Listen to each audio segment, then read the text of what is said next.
वंदे पुरुषोत्तमम। ठाकुर जी के पास हम लोग प्रत्येक दिन कुछ ऐसे ऐसे नए नए बात सुनते हैं जिससे हमारे जीवन में चलने का एक नया पथ, नए सूरज की किरणें दिखाई देने लगती हैं। साधना के पथ पर जैसे जैसे नाम, ध्यान, निर्देश का परिपालन करते हुए तप, जप और साधना के माध्यम से आगे बढ़ते जाते हैं, वैसे वैसे कुछ एक अनुभूति भी होने लगती है। जैसे हम लोग जानते हैं, हमारे 6 चक्र हैं।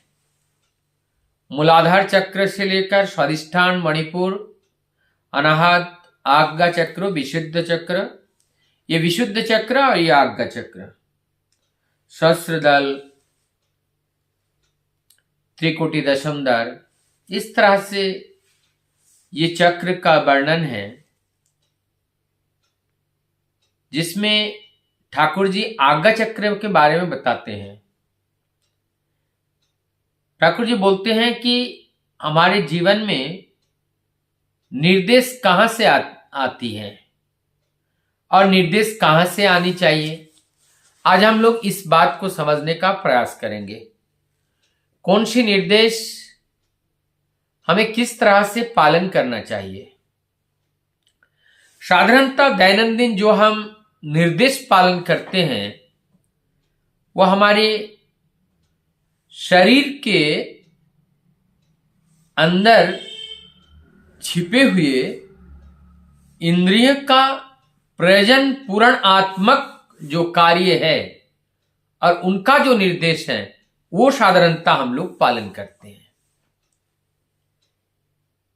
जिसको कहना चाहिए देह सुख के लिए जो कार्य करते हैं वो केवल इंद्रिय तृप्ति होती है। तृप्ति तो नहीं होती है। जागतिक जगत में कोई भी हमारा इंद्रिय प्राप्त कर रहा है, लेकिन उससे वो संतुष्ट नहीं होते हैं कभी भी। वो और पाना चाहता है, और पाना चाहता है। इसका कोई सीमा नहीं है। ये सीमाहीन तरीके से पाना चाहता है। यहां पर आज्ञा अर्थ है निर्देश। ठाकुर जी बोलते हैं हमारे पास आंख है, आंख से हम जगत को देख सकते हैं, लेकिन इस जगत पिता को देखने के लिए एक अंतर चक्षु की जरूरत है, जो ज्ञान चक्षु जिसे कहते हैं, और वो यही आज्ञा चक्षु में ही, आज्ञा चक्र में उपस्थित होता है। जब ये आज्ञा चक्षु से हम दर्शन करते हैं, उस लीला माधुर्य का उपभोग करते हैं, तो एक आनंद नहीं परमानंद की अनुभूति होती है। तब हमारा जीवन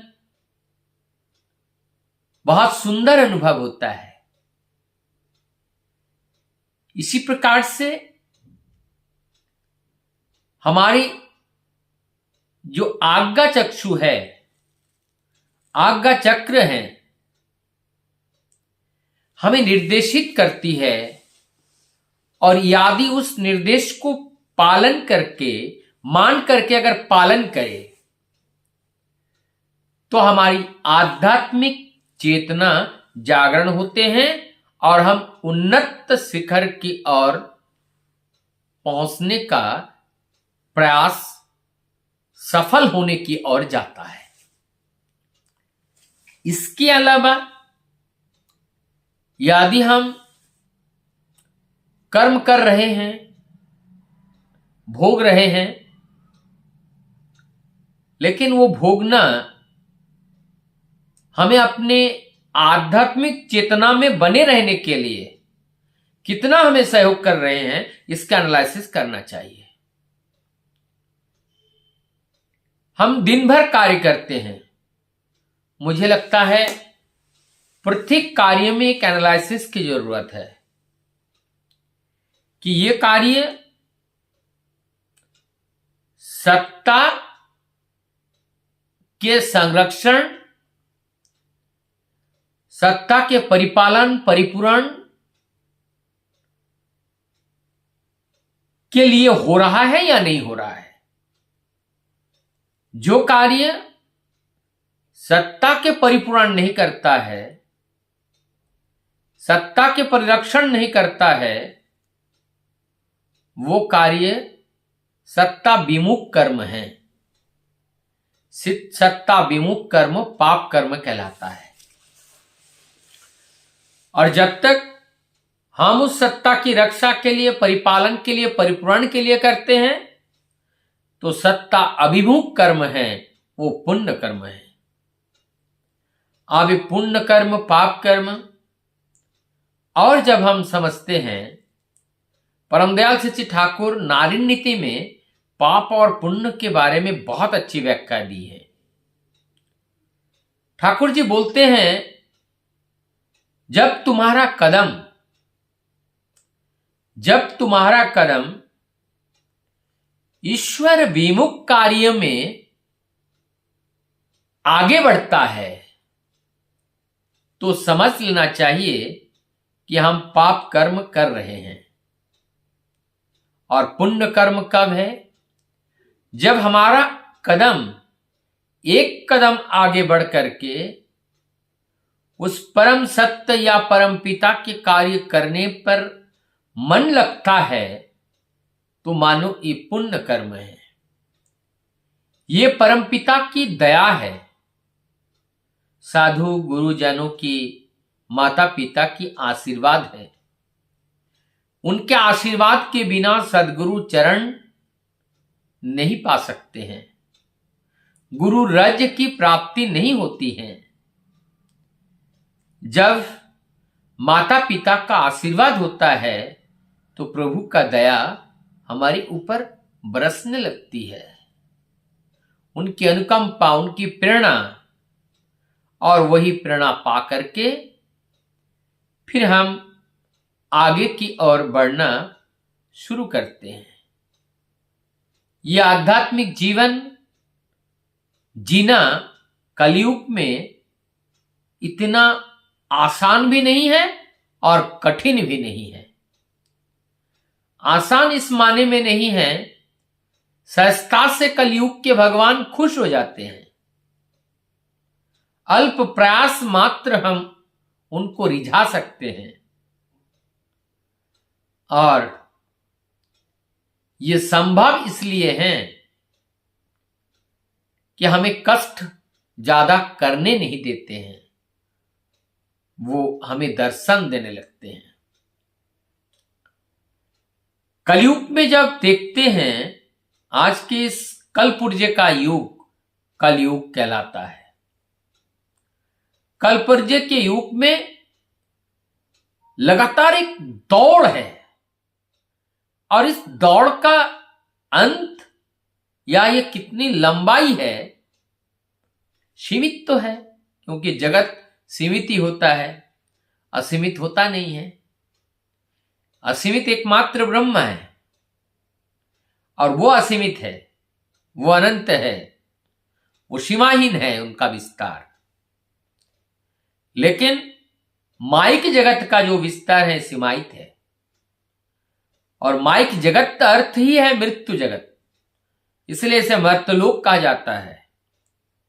जो यहां पर आते हैं उनका दिन कम होता है, एक दिन वो चले जाते हैं। सृष्टि का कोई भी चीज स्थायी नहीं है। तो जब सृष्टि का कोई भी चीज स्थायी नहीं है, तो हमारा ये तन कैसे स्थायी होगा? तन स्थायी हो ही नहीं सकता है, और ना तन स्थायी है, ये तन स्थायी नहीं है। अब स्थायी होते तो मातृगर्भ में केवल ओवा और शुक्राणु का, अंडाणु और शुक्राणु का मिलन हुआ था। वो जैसे मिलन हुआ था वैसे ही सिंगल सेल में ही पड़े रहते, लेकिन डबल सेल बना, इसका मतलब फ्यूजन हुआ। उसके बाद फिर मियोसिस, माइटोसिस प्रोसेस के जरिए सेल डिवीजन होकर के इनका ग्रोथ हुआ, और जब ये ग्रोथ हुआ फिर इसी प्रकार से ये बढ़ता चला गया। यदि ये ना बढ़ते, सिंगल सेल में ही सीमित रहते, तो क्या एक जीव का आकार ले पाते? कभी नहीं। इसीलिए बचना और बढ़ना जरूरी है, तब जाकर के ये संभव है।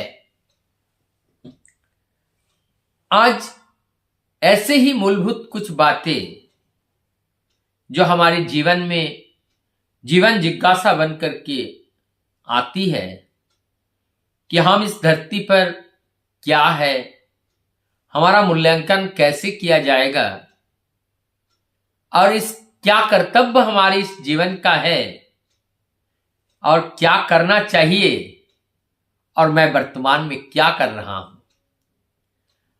हमारे पास इस शरीर के लिए और कितना समय शेष रह गया, हमें और कितने दिन बाद इस पार्थिव शरीर को त्याग करके विदा लेना पड़ेगा उस महाआकाश की ओर। लेकिन जब तक जी रहा हूं तब तक इस देह से प्रभु का कार्य कर पा रहे हैं या नहीं कर पा रहे हैं, यह भी देखने का विषय है। यदि यह देह किसी को सुख ना दे पाए तो दुख कभी ना दे, और यदि ये शरीर प्रभु के सेवा में लग रहा है, अर्थात सबके हितार्थ कार्य कर रहा है, तब तो शरीर का उद्देश्य एक दिन न एक दिन पूर्ण होकर ही रहेगा।